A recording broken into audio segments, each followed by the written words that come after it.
몇몇 분에게 은혜를 받으셨어요? 이렇게 물었더니 묻는 사람마다 다 대답이 은혜를 받았다고 이야기를 하시더라고요.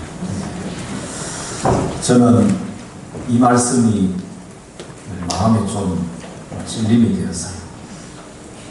이 집에는 예수님이 살아계십니까? 이 말씀 기억하십니까? 이 집에는 예수님이 살아계십니까? 목회자로서 교회 와서 보내는 시간이 많고, 교회에서는 예배드리고 기도하고, 또 사무실에서는 말씀을 읽고 묵상도 하고 또 설교도 준비하고 이렇게 보내는 시간들이 많은데, 집에서 예수님과의 관계는 어떤가, 이런 부분들을 좀 생각하게 하는 그런 말씀이었어요. 그래서 그런 부분이 좀 찔림이 되어가지고 오늘 아침 이틀 제 아내하고 둘이 집에서 마주 앉아서 큐티를 시작을 했습니다. 물론 개인적으로 큐티를 좀 하기도 하고 또 성경을 읽고 묵상도 하지만은 집에서 부부가 같이 앉아서 이렇게 해야 되겠다, 매일 하지 못하는 부분이 있더라도 집에서 예수님이 살아계십니까? 라는 질문에 대한 집에서 할 수 있는 대답 중에 한 가지가 또 하나님 주시는 마음인 것 같아서 그렇게 시작을 한번 했습니다. 여러분, 부부가 한 집에서 살면서 어떤 성경 말씀을 앞에 두고 함께 말씀을 나누고 또 신앙적인 삶을 나누는 것이 쉬울 것 같은데도 그게 참 쉽지가 않을 수도 있습니다. 교회에서, 집에서, 또 어디를 가든지 예수님이 살아계십니까? 또 예수님을 살리는 삶, 그게 우리의 삶이 되어야 되지 않나, 그렇게 믿습니다. 이것은 우리 모두의 또 하나의 고민일 수도 있겠습니다.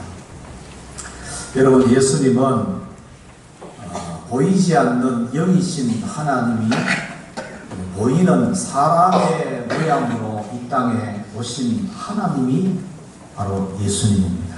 예수님은 하나님이세요. 오늘 본문이 14절에 보시면은 말씀이 육신이 되어 우리 가운데 거하심에 우리가 그의 영광을 보니, 이렇게 말씀하시잖아요. 말씀은 1절에 보면 말씀은 하나님이라고 했어요.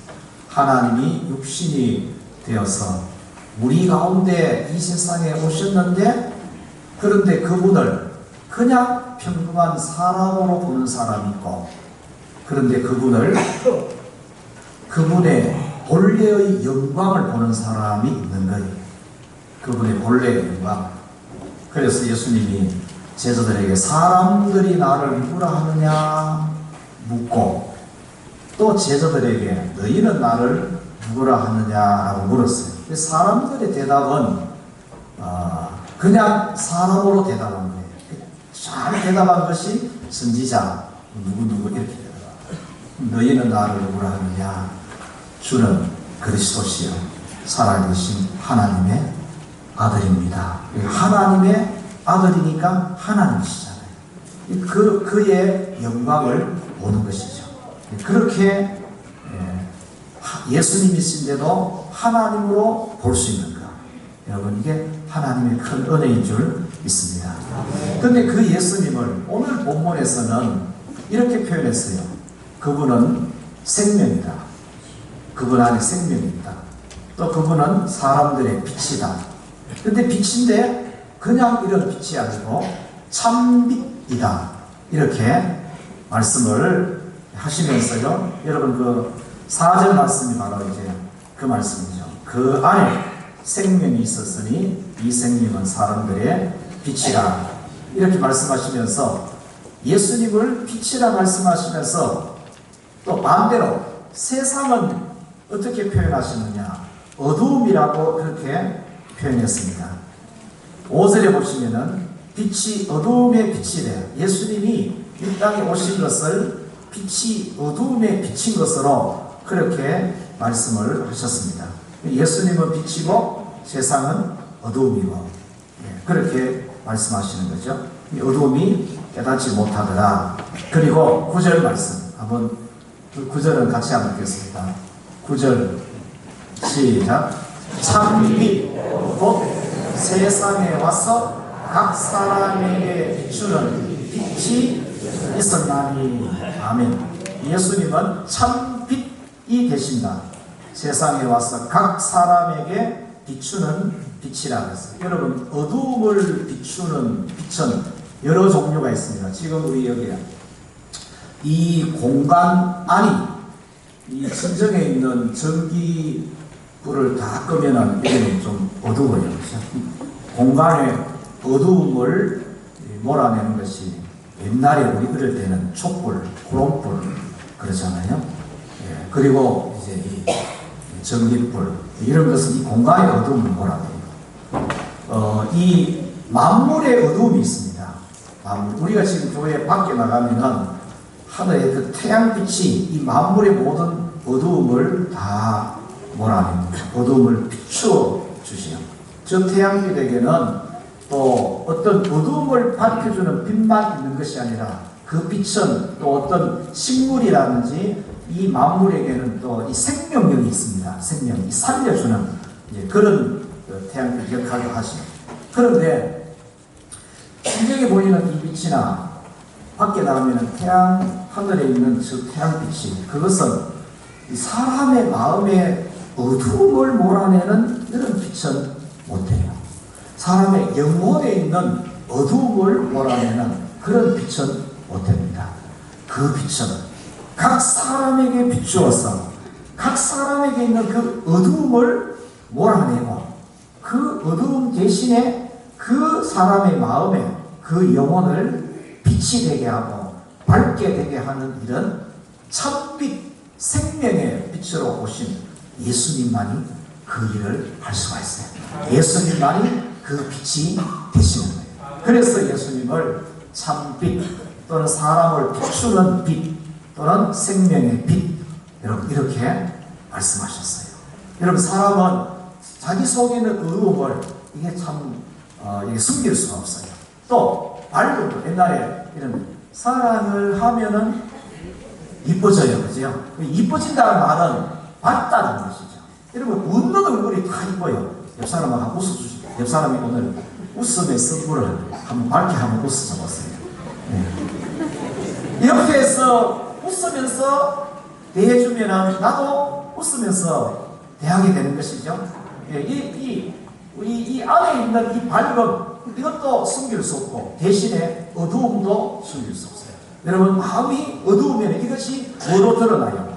얼굴로 드러나요. 눈으로 드러나요. 여러분 그래서 눈은 덕분이라고 그러죠. 눈은 창이라고 그러죠. 창. 우리가 밖을 보는 창이 되지만은 속을 들여다보죠. 그래서 애들이 거짓말하면은 엄마 눈을 똑바로 못 쳐봐요. 선생님 눈을 똑바로 못 쳐봐요. 이 마음이 들키는 것 같은 거예요. 그런 것이죠. 여러분 어두움. 이런 사람의 속에 있는 어두움은 생명의 빛이 되시는 예수님만이 그 어두움을 몰아내 줄 수가 있습니다. 그런데 그분이 오늘 10절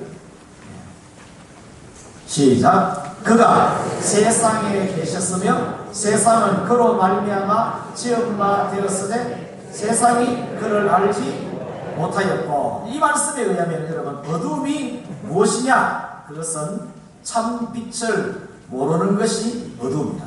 참빛이 없는 것이 어두움이. 그러니까 건강해도 누가 없으면 예수 없으면 어두움이다. 돈이 많아도 쉽게 말했습니다. 예수 없으면 어두움이다. 그러니까 공부를 많이 해도 어떤 좋은 환경에 살아도 누가 없으면 참 빛이 되시는 예수님이 없으면 어두움이다.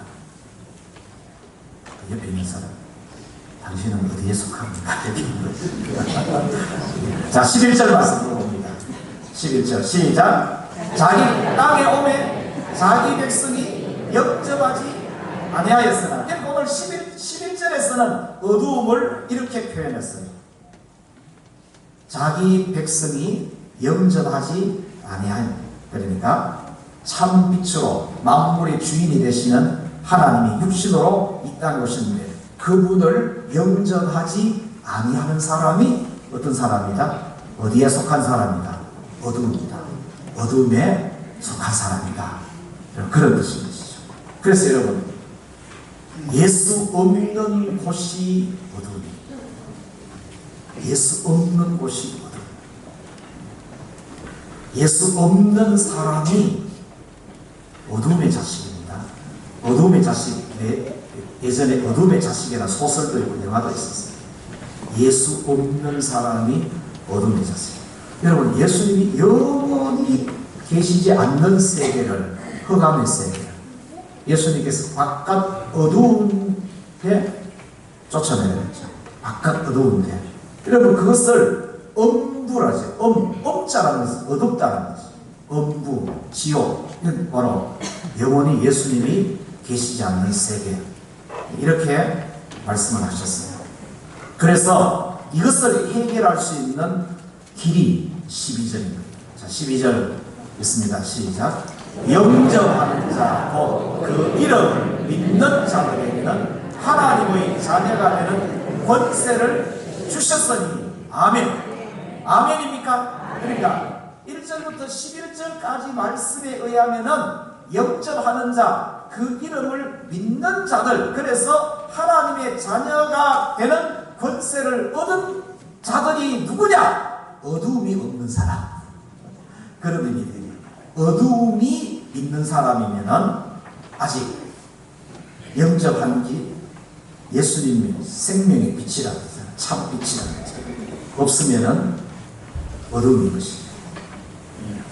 그러니까 여러분, 자, 이 요한복음 말씀을 여기까지 말씀드린 것으로 하면 우리가 지금 여기 앉아서 좋은 옷 입고 앉아 있다는 것만으로도 가지고는 하나님의 자녀다, 이렇게 어깨에 힘주기가 조금 부족해요. 예. 다시 했습니다. 12절 시작. 영접하는 자, 그 이름을 믿는 자들에게는 하나님의 자녀가 되는 권세를 주셨으니. 예수님을 영접하고 그 이름을 믿는 자들은 하나님의 자녀가 되는 권세를 주셨습니다. 하나님을 아버지로 모신 것이죠. 하나님을 아버지로 모신 것이잖아요. 신분적으로 말하면 죄인된 신분, 하나님의 원수된 신분이 자녀의 신분으로 신분이 바뀌어진 것이에요. 제가 개인적으로 말씀을 준비하면서 12절만 있었으면 좋겠다. 근데요, 13절이 있기 때문에 우리가 긴장을 하게 됩니다. 이 13절 보세요. 13절. 자, 이는 혈통으로나 육정으로나 사람의 뜻으로 나지 아니하고 오직 하나님께로부터 난 자들이 바로 하나님의 자녀가 되는 권세를 얻은 자가 되는 거예요. 그들이 바로 영접하는 자, 그 이름을 믿는 자들이다. 혈통으로 난 자 아니라는 말이에요. 육정으로 난 자 아니라는 말이에요. 사람의 뜻으로 난 자 아니라는 말이에요. 뭐가 아니라는 말입니까? 하나님의 자녀의 권세를 얻는 자가 아니라는 의미예요. 누가? 그래서 따라합시다. 오직 하나님께로부터 난 자들, 오직 하나님께로부터 난 자들이 하나님의 자녀의 권세를. 여러분 보세요.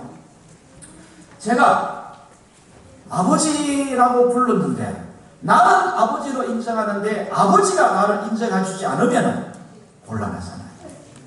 자, 왜 혈통으로나 육정으로나 사람의 뜻으로 나지 아니하고 이 말씀을 왜 저기에 두었을까? 이게 이제 구약입니다. 우리가 이제 구약을 통해서 한번 살펴봐야 돼요. 여러분, 이스라엘 사람들에게는 아버지가 믿음의 조상이 아버지입니다. 예. 그래서 아브라함을 부를 때는 아버지라 불러요. 다 아버지라 불러요. 하물며 누구까지 아브라함을 아버지로 불렸느냐? 음부에 가서 불꽃 가운데서 고통 중에 있는 그 부자도 거기에서 아브라함을 부를 때 이렇게 불렀어요. 아버지 아브라함이여, 이렇게 불렀어요. 보세요. 아브라함에게는 아들이 둘이 있어요. 첫째가 이스마엘, 둘째가 이삭이. 두 사람 중에 누가 하나님께로부터 난 아브라함의 자녀입니까? 이스마엘이에요? 이삭이에요? 이삭이. 아멘입니까? 하나님께로부터 난 아브라함의 자녀는 이스마엘이 아니고 이삭이에요. 그런데 이스마엘도 아브라함에게 아버지라고 불러요. 이삭도 아브라함에게 아버지라고 불러요. 그런데 하나님께서 인정하는 아브라함의 아들은, 하나님께로부터 난 아들은 이삭이에요. 이삭에게도 아들이 둘이가 있어요. 첫째가 에서고 둘째가 야곱이에요. 이 둘 중에서, 에서와 야곱 중에서 누가 하나님께로부터 난 아들입니까? 여러분들이 다 야곱이라고 대답하잖아요. 맞아요. 말라기에서 복 중에서, 태 중에서부터 에서는 미워하였다, 야곱은 사랑하였다, 이렇게 말씀하셨어요. 그러니까 똑같은 한 배에 남는 에서와 야곱인데도 하나님께로부터 난 아들은 에서가 아니고 누구라고요? 야곱이라.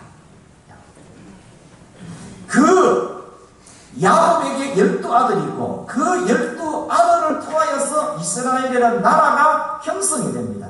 그들 중에서도 그들 정통성을 가진 이스라엘이 유다 지파의 후손들, 그들을 유대인이라고 해요. 유대인. 솔로몬 이후에 나라가 남북으로 나누어지면서 10지파가 떨어져 나가고 2지파가 남았어요. 그 2지파가 베냐민 지파와 유다 지파. 그들이 유대인이 되는 거죠. 바벨론의 포로로 잡혀갔다가 다시 본국으로 돌아오고 그 유대인. 이 유대인들, 이들이 세례 요한에게 세례를 받으러 왔었어요.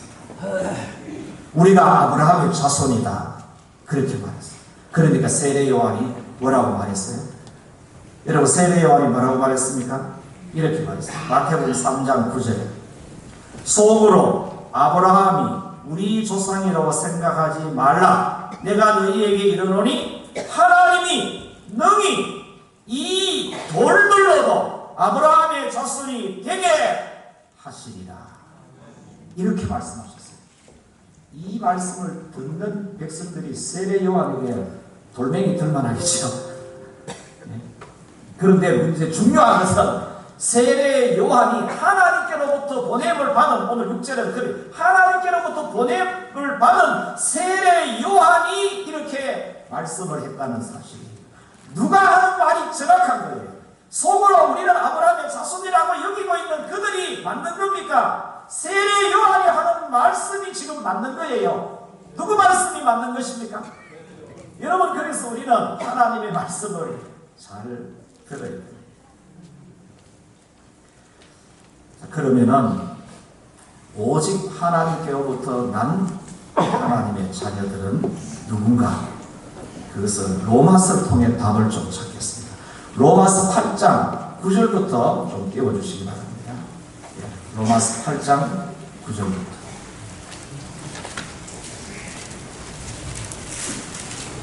로마서 8장 9절. 옆으로 누웠어요. 바로 보시겠습니다.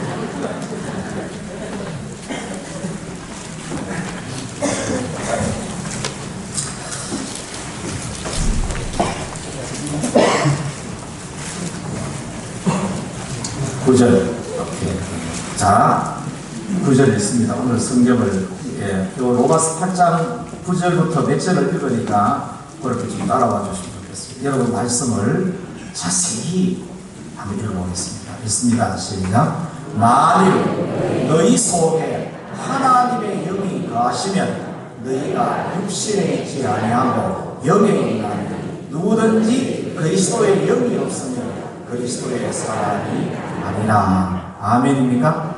내가 그리스도의 사람이냐, 다르게 표현하면 내가 하나님의 자녀냐라는 문제는 누가 결정하시느냐? 너희 속에 누가 거하시면, 하나님의 영이 거하시면, 그리고 끝부분에 그리스도의 영이 없으면 그리스도의 사람이 아니라고 말씀하시고 있어요. 그 다음에 12절을 좀 보겠습니다. 12절. 옆에 있는 사람하고 시간이 자꾸 가서 옆에 있는 사람을 한번 물어보세요. 당신 속에는 하나님의 영이 계십니까? 안 묻는 사람은 확신이 없기 때문에 안 묻는다고 여겨질 수 있습니다. 그러시죠. 자, 12절을 읽습니다. 같이 시작. 그러므로 형제들아, 우리가 인친자로 된 육신에게 져서 육신대로 살 것이 아니니라. 아멘입니까? 육신대로, 육신에게 져서 육신대로 살면 육정으로 난 사람입니다. 이렇게 볼 수 있어요. 육신에게 져서 육신대로 살면 육정으로 난 거예요. 이게 무슨 뜻이냐? 육신이, 육정이 뭘 이깁니까? 하나님의 영을 이기기 때문에 육신대로 사는 거예요. 육신이 하나님의 영에게 져야 됩니다. 그래야 하나님의 뜻대로 사는 것이잖아요. 그런데 육신이 이기기 때문에 육신대로 사는 거예요. 그러면은 그게 진짜 이기는 거예요, 지는 거예요. 여러분, 그건 지는 거예요. 육신에게 져서 육신대로 살면 육정으로 난 자라. 그러면 혈통에게 져서 혈통으로 살면 혈통으로 난 자가 되죠. 사람에게 뜻에 져서 사람의 뜻으로 살면 사람에게서 난 자가 되는 거예요. 예, 이런 것은 우리가 그래서 성경을 매일 읽으면서 구약을 참 많이 분량이 많으면서도 많이 읽게 되는 것, 이런 것들을 우리에게 하나씩 구약 성경을 통해서 가르쳐 주시죠. 자, 그 다음 13절 보겠습니다. 13절. 시작. 너희가 육신대로 살면 반드시 죽을 것이로되 영으로서 몸의 행실을 죽이면 살리니. 아멘입니까? 무엇으로 몸의 행실을 죽인다?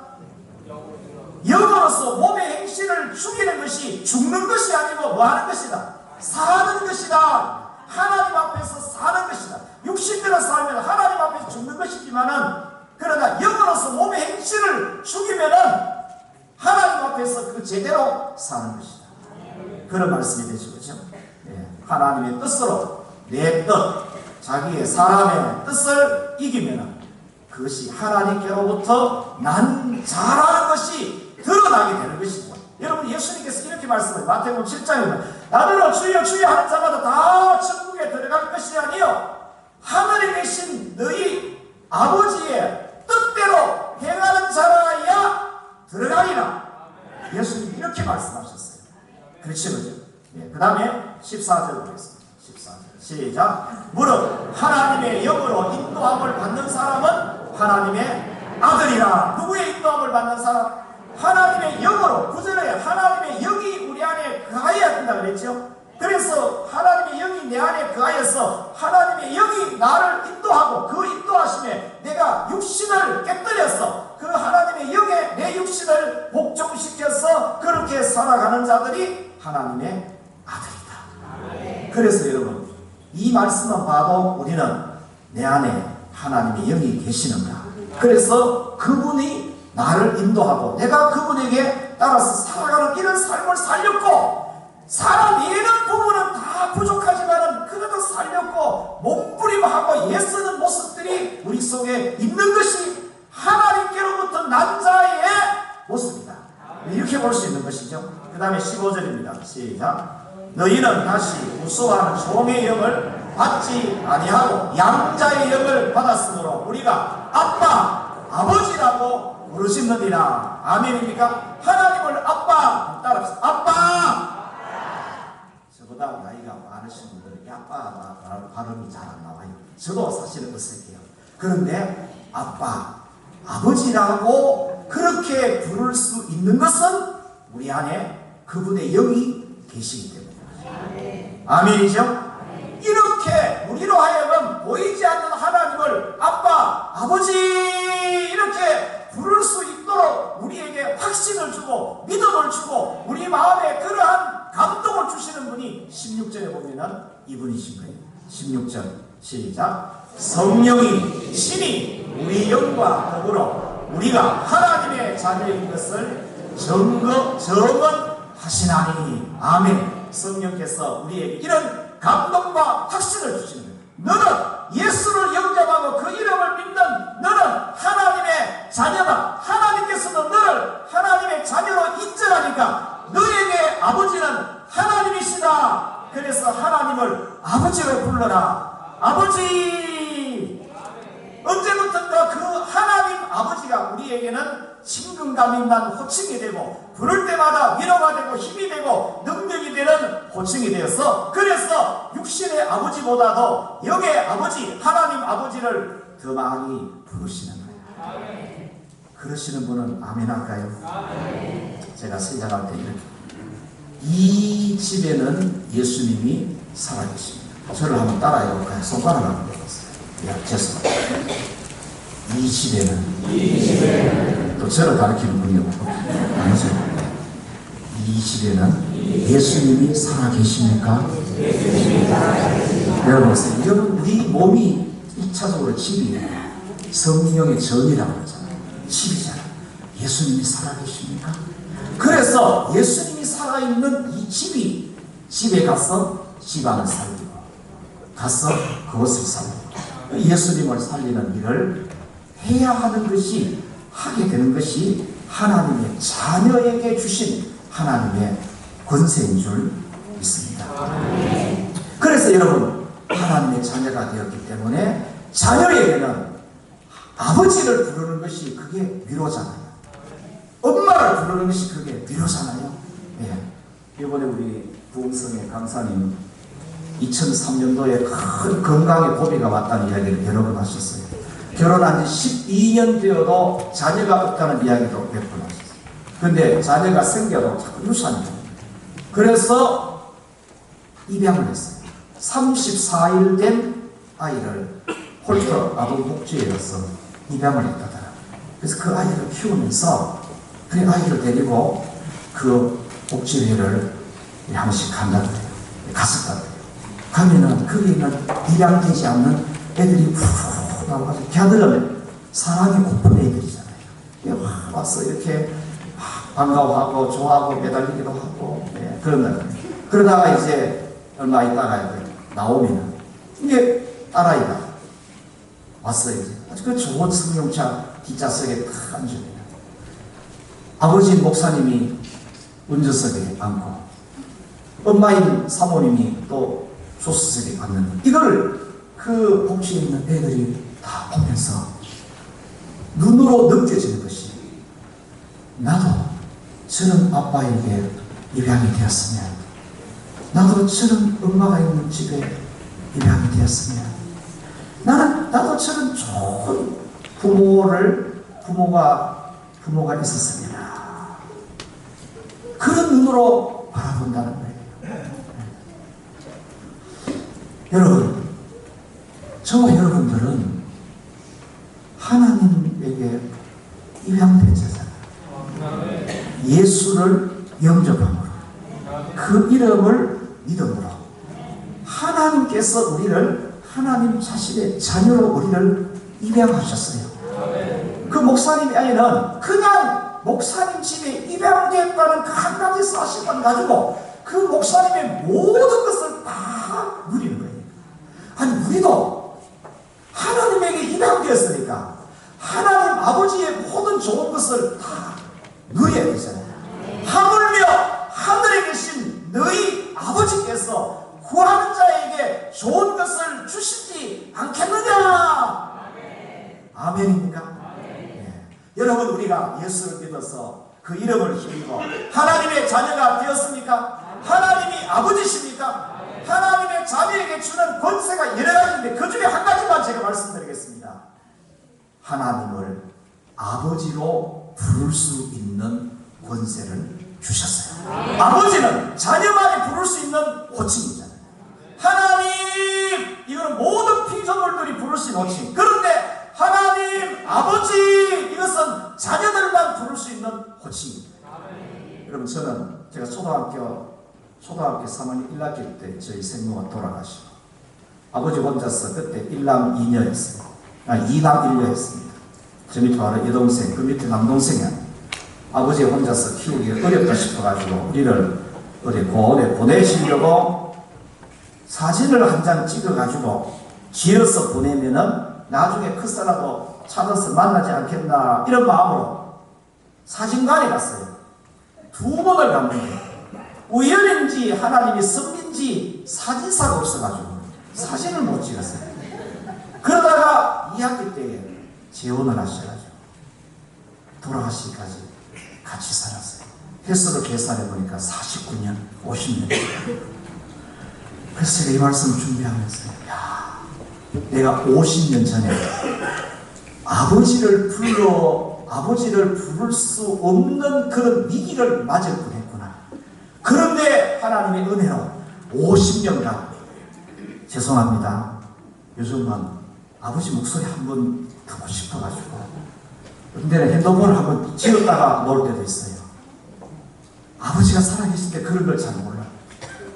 아버지가 안 계시니까 아버지 목소리 한번 들었으면 하는 그런 마음이 들 때가 있어요. 여러분, 50년간 아버지를 내가 부르고 싶을 때 불러며 살았다는 것이 너무 감사한 거예요. 지금은 육신의 아버지는 그러지 못하지만은, 여러분, 저와 여러분들에게는 육신의 아버지가 해줄 수 없는 것까지 해줄 수 있는 하나님 아버지가 계시잖아요. 아버지 사랑합니다. 아버지 경배합니다. 아버지 채워주소서. 당신의 축복으로 우리의 이 작은 가슴, 이 마음, 우리의 이 짧은 인생, 우리 인생의 좁은 우리 인생의 모든 것을 채워줄 수 있는 우리 하나님 아버지신데, 근데요, 하나님 아버지를 우리는 많이 안 찾아요. 찾아야 돼요. 불러야 돼요. 여러분, 마음이 아프십니까? 누구를 찾습니까? 우리 어릴 때는 힘들고 어렵고 배고프고 아프면 누구 찾았어요? 엄마 찾았어요. 엄마. 그러면은 달려와서 품어주고 해결해주고 엄마가 있잖아요. 여러분, 지금은 엄마가 아버지예요. 엄마가 아버지. 우리는 아버지가 계십니다. 옆 사람에게 물어보십시다. 하나님이 아버지십니까? 다시, 하나님이 아버지십니까? 여러분, 우리는 하나님이 아버지십니다. 이 찬양을 부르겠습니다. 아버지 사랑합니다. 이 찬양을 부르면서 우리 헌금위원들 헌금 준비해 주시기를 바랍니다.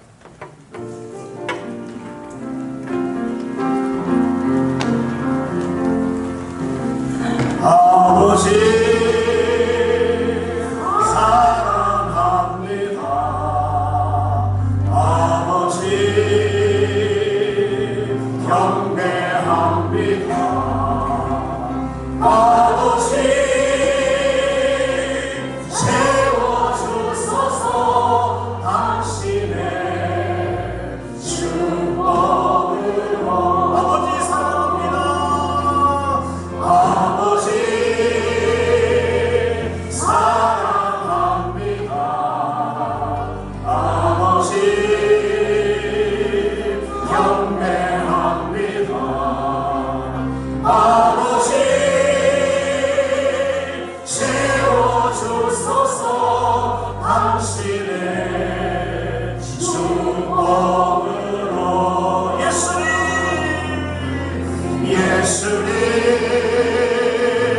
사랑합니다. 예수님 경배합니다. 예수님 채워주소서. 당신의 사랑으로. 성령님 사랑합니다. 성령님 경배합니다. 성령님 채워주소서. 당신의 축복. 마지막으로 한번만 합니다. 아버지 사랑합니다. 아버지 사랑합니다. 우리 두 손 다 한번 드십시다. 아버지 경배합니다. 아버지 채워주소서. 당신의